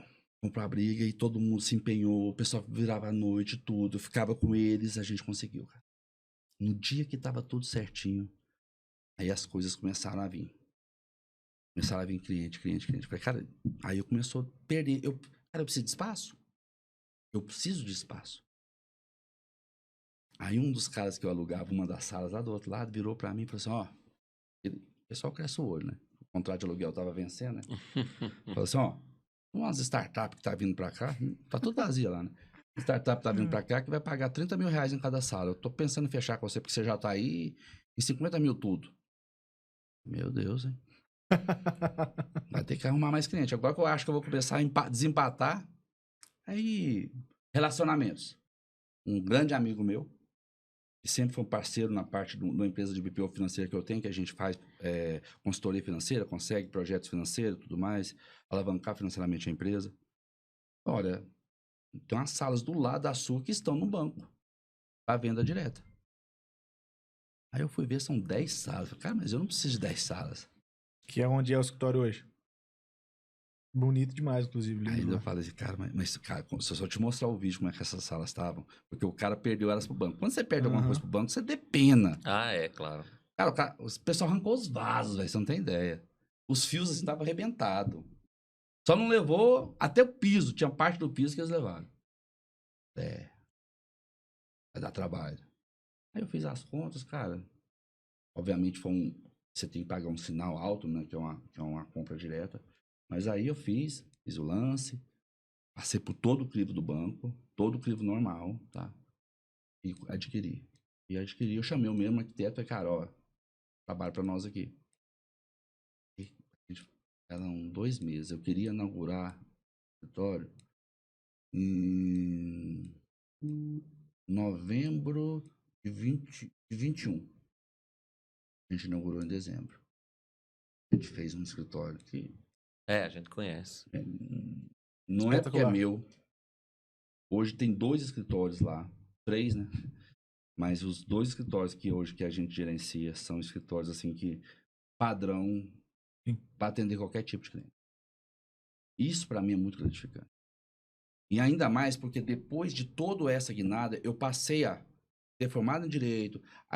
Um prazer sentar com um cara igual o André. A gente discutiu uma tese, cara. A gente participou de uma reunião esses dias, porque eu desenvolvi uma tese quando a minha esposa estava internada, cara, que a chamada tese do iFood, cara, que todo mundo falou, cara, de onde você teve isso? Gente, a tese do iFood nada mais é, para aquele que é empreendedor, para aquele que quer entender um pouquinho, é que os valores pagam para intermediação não faz parte da receita da empresa. É faturado, mas não é receita. Por quê? Porque o básico, vai para intermediador. iFood, ou vai para outra. Tomar com o iFood não protesta aqui, não processa, né? Mas, gente, é algo... Isso gente, essa tese é livre, tá? Não é só minha. Qualquer um pode fazer. E a gente não tem registro de marca de tese, né? Ainda bem, né, André? Ainda bem. Ainda bem, né? Ainda bem. Ô, Gilberto, a gente fala Eu falo aqui... demais, né? Não, mas é isso. A gente queria muito, muito, muito conhecer em detalhes isso, porque a partir daí a gente consegue agora tirar vários insights. O primeiro insight que eu quero tirar de tudo isso que a gente conversou agora, de conhecer a sua história, é o seguinte. Hoje, as faculdades, elas não ensinam... eu creio que isso é uma realidade do curso de Direito, que eu conheço bem, e deve ser também a mesma coisa com o curso de Contabilidade. Elas ensinam para você o conhecimento técnico, né? E algumas até bem mal. Mas assim, ensinam você o conhecimento técnico. Mas não preparam você para empreender, né? Você sai de lá com conhecimento, por exemplo, o advogado, ele sai de lá com conhecimento técnico, mas ele não sabe como é que monta um escritório, como é que gerencia um escritório, ele não sabe como é que prospecta clientes, ele não sabe como vender, ele não aprende técnicas de venda, ele não sabe marketing, ele não sabe, não tem noções de empreendedorismo e tal. O quão importante você acha que é para o advogado ou para o contador, para qualquer profissional? Pro médico. Médico. Exatamente, para qualquer profissional. Quanto você acha que isso é importante? E como é que você supriu a ausência dessa formação nos cursos que você fez para ser um empresário de sucesso? Olha, é extremamente importante. Eu acredito que seja, no mínimo 70% do negócio seja isso. Porque, e eu sempre falo com o pessoal, gente, a gente sonha. A empresa é um sonho de cada um de nós. Mas para você sonhar é muito fácil. Agora, para você se tornar o sonho realizável, você não tem uma faculdade que vai te ensinar. E as faculdades, igual o André diz, elas te dão conhecimento. Joga conhecimento. Joga material para você entender o que é. O que é o direito. Mas não tem lá uma cadeira que fala, olha, como montar o escritório. Como fazer network. Como atender o cliente. Não existe. Porque uma das coisas que hoje que mais nos diferencia, eu acho que eu posso falar vocês também, como colegas de profissão, a gente não cobra consulta. Quantas vezes eu falei com o cliente, quanto foi a consulta, doutor? Nada. Eu vou cobrar se eu for executar o trabalho. Estou conversando com você. Eu não cobro por hora para falar. Mas nessa teoria que as faculdades, que os cursos têm, mesmo os cursos online que deveriam, às vezes, ter essa dinâmica, ter um treinamento, hoje não existe. Então, como é que eu posso dizer, cara? É algo que todos necessitam. Porque o empreendedor, eu criei um Instituto Carvalho Freire de Empreendedorismo, que para mim é o seguinte, o empreendedor, ele não tem cara, ele não tem local. Ele precisa ser despertado. Igual eu fui despertado. Então, às vezes, você precisa despertar o empreendedor e dar para ele as soluções. Igual o André disse, o cara precisa entender. Tem um manual básico, não é um manual físico, ou uma mentoria, que ele vai entender, olha, para você abrir o escritório, qual que é o perfil? Primeiramente, tem que identificar o perfil. Que perfil de cliente que você quer. Em cima disso, a gente monta toda a estratégia.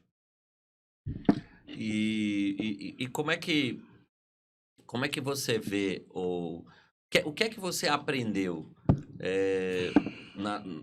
na sua experiência anterior como empresário na área contábil que você levou para sua atuação como advogado? Relacionamento, porque eu acho que o contador ele se relaciona muito mais com como é que eu posso dizer, com a estrutura financeira da empresa. Porque o advogado, às vezes, quando ele não tem uma visão contábil, ele é muito crítico. E ele consegue olhar apenas para o livro do direito. Já, quando você leva o olhar contábil, você consegue caminhar mais fácil. Gente, o CTN, ele é muito mais bem didático para o contador do que para um advogado. Eu falo isso com toda certeza. Se eu não tivesse a minha formação contábil, meus conhecimentos contábeis, o CTM talvez para mim seria um indefensável, porque, cara, é um livro muito cheio de técnica, de assuntos muito contábeis, que precisam de um conhecimento contábil. Do mesmo jeito que muitas pessoas dizem que todo toda pessoa, todo curso, qualquer um que seja, tinha que ter uma cadeira de direito, a pessoa entender os seus direitos, também tinha que ter uma cadeira de contabilidade. A pessoa entender o que é, porque às vezes a pessoa acha que a contabilidade é só débito e crédito, é muito mais que isso. Então, quando você leva essa visão personalizada de atendimento, de entender o cliente, porque é muito mais preventivo. Eu vejo muito isso. Hoje, as empresas chegam. Hoje, qualquer cliente que chega em qualquer nos nossos escritórios, eles passam por um diagnóstico sem custo. Porque eu preciso mostrar para o empresário como é que ele vai entrar. Entendeu? Então, isso é principal. Então, às vezes, o que falta para os advogados e o que falta para essa formação acadêmica do empreendedorismo é ter esse conhecimento das práticas. Entender como que são os negócios. Perfeito. Eu notei que você tem uma característica que é muito comum em você hoje, mas que, pelo visto, sempre foi presente. Essa questão de sempre tentar olhar as coisas com uma visão mais estratégica e não ficar tanto executando operacional, né? Então, você deu exemplo lá, plantando grama, você foi coordenando a equipe. E depois virou gerente lá da padaria, ou não lembro direito. Mas sempre teve essa questão de, beleza, vou pensar em como eu faço, mas vou colocar outras pessoas para fazerem. Porque é o tipo da coisa. Existe as pessoas que vão executar. Agora, eu não discrimino. Se você for uma pessoa que quer executar, tudo bem, continua executando. Eu até falo lá do serviço público. Se eu fosse um cara que eu queria só o meu salário por mês, eu ficaria lá. Mas aí vem o que você quer. Se você quer se destacar, você tem que fazer diferente. Porque se você fazer igual, você vai ser mais um. E para fazer diferente, você precisa criar algo novo. Você se considera hoje um advogado empreendedor ou um empreendedor advogado? E a depender da sua resposta, por quê? Qual dessas você acha que é mais importante e interessante para a pessoa ser? Ela ser um advogado empreendedor ou um empreendedor advogado? Eu, sem dúvida alguma, sou um empreendedor advogado, sou um empreendedor contábil, sou um empreendedor sonhador. Eu acho que o empreendedorismo, ele é essencial. Não adianta você pegar melhor, tipo assim, você pagar uma faculdade para o seu filho na melhor faculdade de direito do mundo. Se não tiver um viés empreendedor, ou não tiver um espírito empreendedor, porque o empreendedor, ele não, igual o André disse, não tem como eu ensinar empreendedorismo. Tem como eu ensinar como empreender. Mas o empreendedorismo, as sacadas, a vontade, a determinação vem de cada um de nós. Então, isso que tem que ser desenvolvido. Então, você deve ser, antes de mais nada, um empreendedor. Na sua casa. Você tem que ser um empreendedor. Você tem que administrar a sua casa.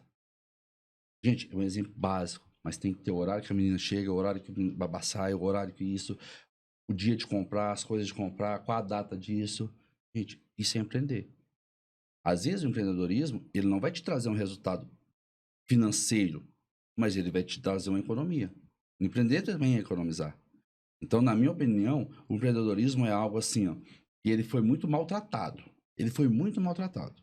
Por quê? Porque as pessoas creem que às vezes o cara que está empreendendo, ele está fugindo de uma obrigação séria ou de um emprego sério. Não é isso. Gente, quantas inovações nascem dia após dia, simplesmente de uma mente empreendedora. Ah, o Einstein foi um gênio. Cara, o Einstein foi um empreendedor. O Tesla, que poucas pessoas falam. Quantas vezes o Tesla quebrou? Me corrija se eu estiver enganado. O André, em um dos poucos das conversas que nós temos, disse que tem alguns tubarões que só invista se você tiver quebrado. Se você não tiver quebrado, você não sabe o que é empreender. Isso é o que se diz do Vale do Silício, né? Lá, eles preferem colocar dinheiro quando eles vão fazer lá a rodada de investimento para saber onde vai colocar dinheiro. Eles preferem um empreendedor que já tenha tido um histórico de fracassos, né? Já tenha quebrado algumas vezes, do que pegar um empreendedor novo que está no início, ali num primeiro projeto, num segundo projeto, que não tem essa experiência do fracasso. Isso é muito importante. Isso é bem, bem importante. Gilberto, a advocacia hoje em dia? O que é que você vê como o futuro, ou mesmo o presente da advocacia? Assim, hoje, com essa onda digital,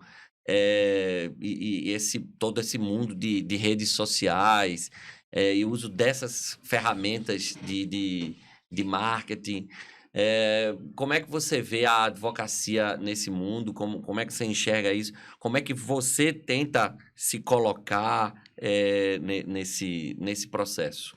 Olha, eu enxergo com ótimos olhos.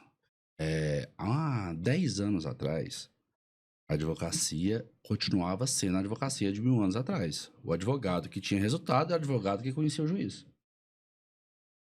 O advogado que tinha acesso.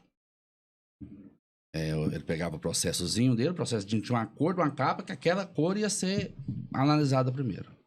Isso mudou. Isso vai mudar ainda mais. Para começar, hoje o PJE não discrimina quem é. A distribuição é automática. E eu posso falar que um dos pontos positivos da Covid foi as audiências online. Porque isso também começou a criar aquele mito, é aquele advogado, é aquele doutor. Isso pro lado do ordenamento jurídico. Agora, pro outro lado, há 10 anos atrás, o que o advogado fazia? Ele mandava fazer uma revista, ele mandava comprar um auditor, ou ele comprava colunas para falar. Hoje não. Hoje a referência tá aqui. O cara vai consultar o advogado, ele vai ver no Instagram, ele vai ver ou numa outra plataforma, ou perguntar para alguém que está nivelado nessa área. As grandes empresas hoje procuram advogados pelo LinkedIn. Eu já fui acionado pelo LinkedIn. Então, hoje, e outra coisa, do mesmo jeito que eu falo há muito tempo atrás, quem tinha locadora de vídeo e não mudou o time, ficou para trás. É a mesma coisa. Os advogados, os contadores, que não mudaram o time, que hoje o escritório de contabilidade que se resume em calcular imposto, ele está fadado ao fracasso. Porque ninguém que é empresário hoje quer alguém que calcule imposto. Quer alguém que ajude ele a tomar decisões, que é algo preventivo. Que diminua o imposto. Que cria uma elisão, que consiga interpretar a tributação da maneira correta e consiga saber o que é receita e o que é faturamento. E que dê segurança jurídica para ele. E o advogado no mesmo sentido. Se ele não tiver atualizado, não estiver pensando como o cliente dele, porque às vezes você está pensando como superior. Eu sou o doutor das contas. Isso tem prazo de validade. E networking, você falou mais de uma vez da importância aí do networking e tal. Quando é que você percebeu que você era alguém bom de networking e o quanto você acha que isso foi determinante para o seu sucesso profissional? Olha, André, eu acho que o network, ele é algo muito, muito espontâneo de cada um. Tem pessoas que são pessoas fechadas, tem pessoas que... Mas a relação de 1 e 2, eu acho que, por exemplo, quando que eu vi que eu acho que o network... Eu falei, quando o contador, que onde eu era cliente, quando eu era empregado, me contratou para outra empresa, aquilo ali era o network. Porque o que é o network? Cara, você vai precisar de alguém, você vai perguntar para essas pessoas que você mais convive, as pessoas que você confia. Entendeu? Porque são pessoas que fazem parte do quê? Da sua base de relacionamento. Então, quando você tem no seu network, na sua base, na sua teia de relacionamento, diversas opções, qualquer uma dessas opções você tá sendo cotado. Então, você tem que abrir mais o seu network. Você não pode deixar, eu tenho eu sempre saio no final de semana, eu sempre faço isso, eu sempre almoço, Tá errado. Tá errado. Repita uma vez a cada 6 meses e olha lá. Porque as pessoas vão estar sempre pensando, pô, aquilo foi especial. Tá vendo aí? Só vai sair pra viajar com a gente daqui 6 meses agora. Aquilo foi maravilhoso, aquilo foi legal. Entendeu? Por quê? Porque isso fica presente. Então o network é muito mais amplo. É algo que tem que ser bem explorado. Mas, obviamente, na medida certa também. Você não pode ser muito agressivo, porque você força muito a barra. Tudo que você força a barra não é legal. E quanto você acha que o network foi, assim, determinante, assim, no seu sucesso?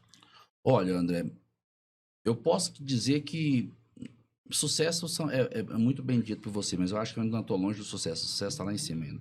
O sucesso é muito grande. O sucesso, para mim, é algo assim, imenso, do mesmo tamanho da minha ambição. Mas eu acho que para o meu crescimento e para mim continuar onde eu estou, crescendo ainda mais, o network é vital. Ele deve ter hoje uma proporção de 30%. Porque não adianta você ter a melhor ferramenta, ter o melhor profissional, se você não tiver o cliente.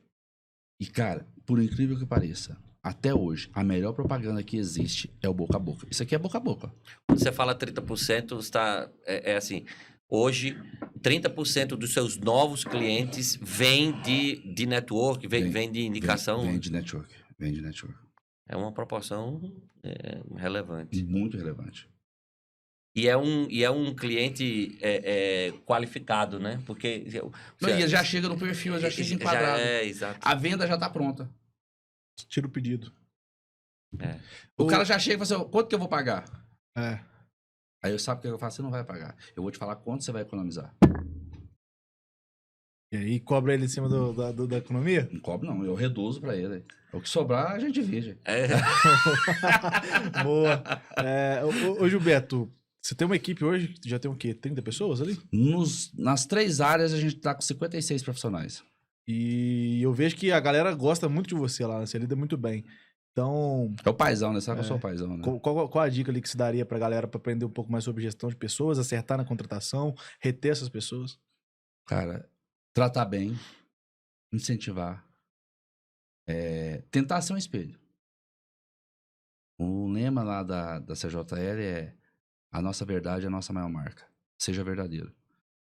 Sabe por que eu sempre falo isso, cara? A verdade é uma coisa tão absoluta e tão plena, porque você nunca vai esquecer.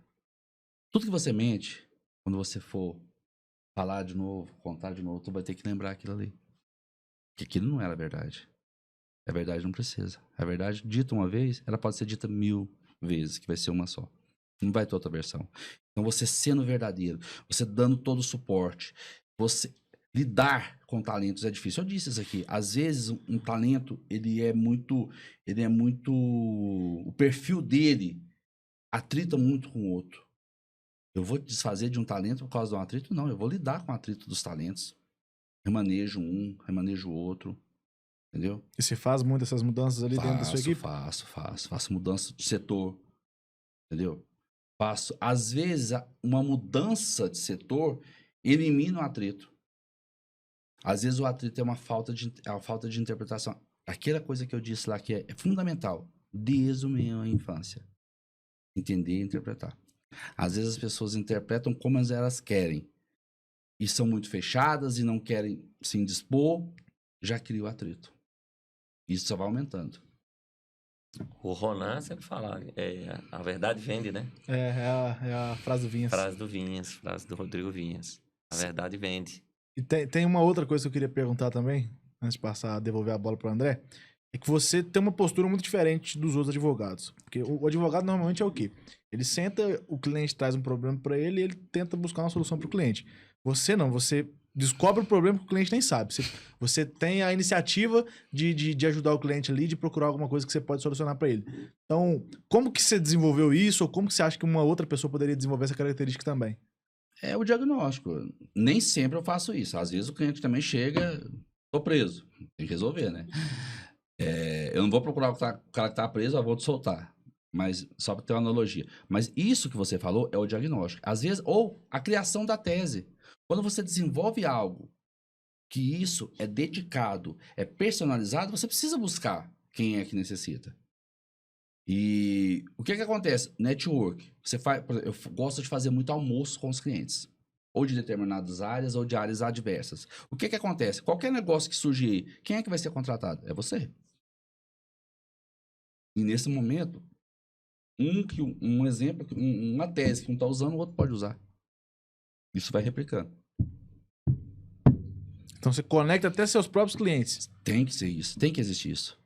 E outra coisa que eu acho interessante, que às vezes o advogado tem receio, por exemplo, é uma matéria que eu mais o André dividimos ela bastante, que é as blindagens patrimoniais, que são as hold de participação. Cara, eu faço o desenho e entrego pro cliente, tá aqui, ó. O custo é tanto. Ah, mas isso aqui, você pode pegar e levar para outro profissional fazer. Você não tem que ter receio de falar o que você sabe. Às vezes o profissional ele tem muito receio. Ah, eu não vou dizer, eu não vou falar. Não, me contrata que eu falo. Para, cara, que ano que você vive? Acabou isso. Conhecimento é. E quanto mais expandido o conhecimento, melhor é. Até o outro profissional fala, cara, isso aqui tá muito bem feito, eu não consigo fazer, procura ele lá. Ou ele te liga para uma parceria. Sabe o que é? O mercado é único. É único. Por exemplo, o PIB ele só está aumentando. Do mundo inteiro. Eu não tenho que brigar para tomar o PIB todo, porque eu nunca vou ficar com ele. Eu tenho que estar ligado, linkado, para que eu e as pessoas que estejam comigo tenham a participação ideal. É melhor pegar um cliente que nos pague 10 milhões para 10 advogados, e cada um vai pegar 1 milhão, do que eu tentar brigar para pegar os 10 milhões sozinhos. Não existe clínico geral. E vai acabar não conseguindo.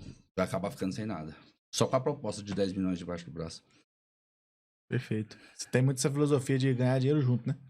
Você e seu cliente também, né? Que você também cria essas oportunidades para o cliente. Meus colaboradores, cara, eles ficam depois do horário porque qualquer serviço extra que eu pego, isso acontece muito, cara. Isso acontece muito. Ah, eu preciso que você refaça os últimos 3 anos. Beleza. Eu cobro um valor. E esse valor, cara, a grande parte vai pro pessoal. O pessoal fica lá e ganha. Então, o cara ganha, já é muito bem remunerado, ainda ganha uma... Ninguém é feliz sozinho, né? Ninguém é feliz sozinho. Ninguém é feliz sozinho. Se as pessoas não entenderem isso no mercado de hoje, no mundo de hoje, elas vão ficar para trás. Gilberto, a gente falou aqui de muita coisa dentro naquela linha do que eu falei, que as faculdades não ensinam habilidades que são fundamentais para um advogado exercer sua profissão. A gente falou aqui de muita coisa que a SCS ensina num curso que a gente chama de Formação em Advocacia Lucrativa. É um curso que visa a ensinar aos advogados, especialmente os jovens advogados, aquelas habilidades que eles deviam ter aprendido na faculdade e não aprenderam. Vendas, marketing, gestão, empreendedorismo, etc. E tem uma das coisas que faz parte do conteúdo dessa formação em advocacia lucrativa é imagem, gestão da imagem e tal, né? Você é um cara muito preocupado com isso, sempre foi. A gente já conversou muito sobre isso. O quão importante você acha que é? Quão importante é transmitir para o cliente uma boa imagem, a imagem correta, né?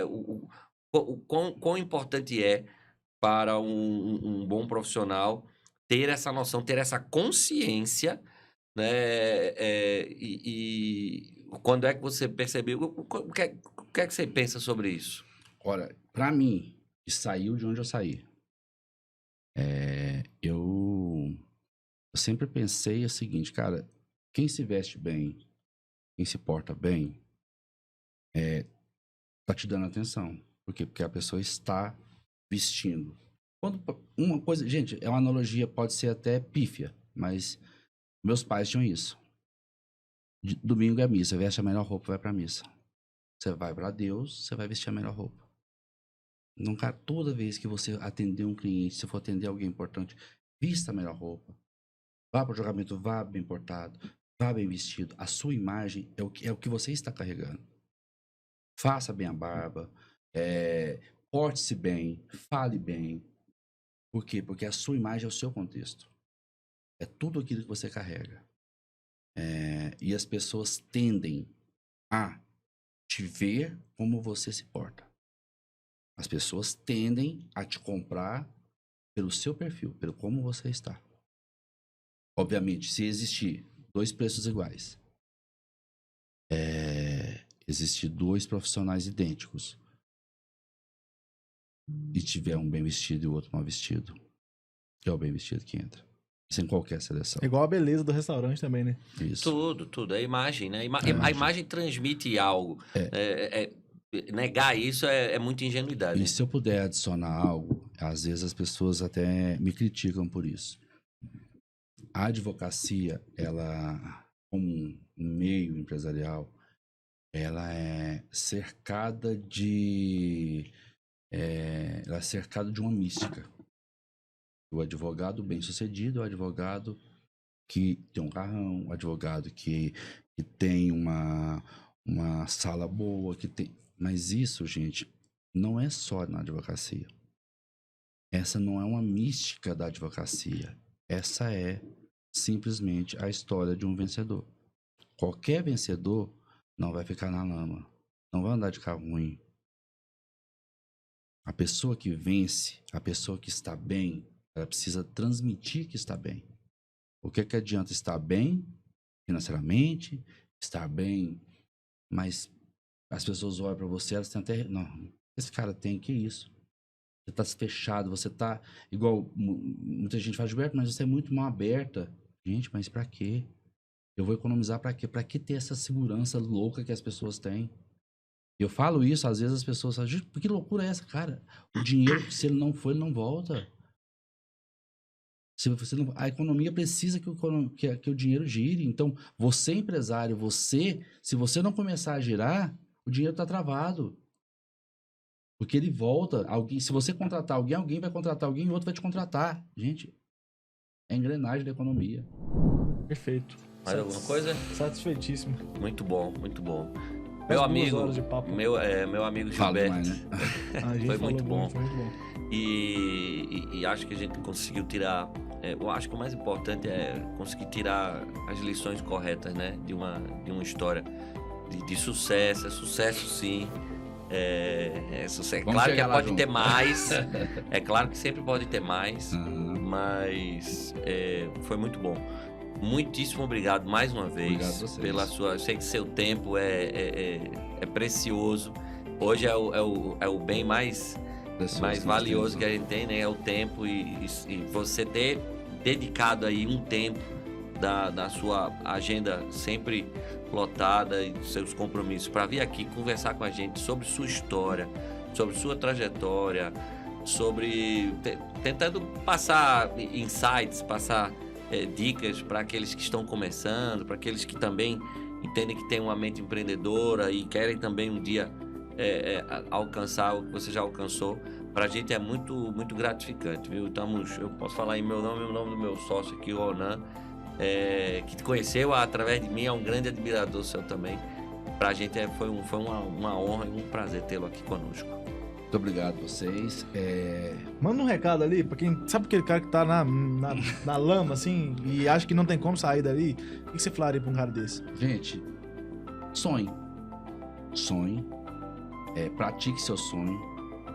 Mentalize os seus objetivos. E, obviamente, procure pessoas que tenham capacidade e que vão investir em você. Eu até falo o seguinte, eu acredito tanto em sonho que alguns clientes chegam, Gilberto, olha, eu tenho esse projeto aqui, aí a gente trabalha junto. Então, se você tem um bom sonho, se você quer ir longe, não olhe para trás, olhe para frente. E siga quem já chegou lá. Maravilha. Perfeito. Obrigado, meu amigo. Valeu, Gilberto. Um abraço, viu? Pessoal, como sempre, vai ter o QR Code da FAO, para quem quiser fazer a matrícula. Vai estar na descrição do Spotify e do YouTube também. E curtam, compartilhem, mandem no grupo da OAB, mandem no grupo de advogados e até o próximo episódio.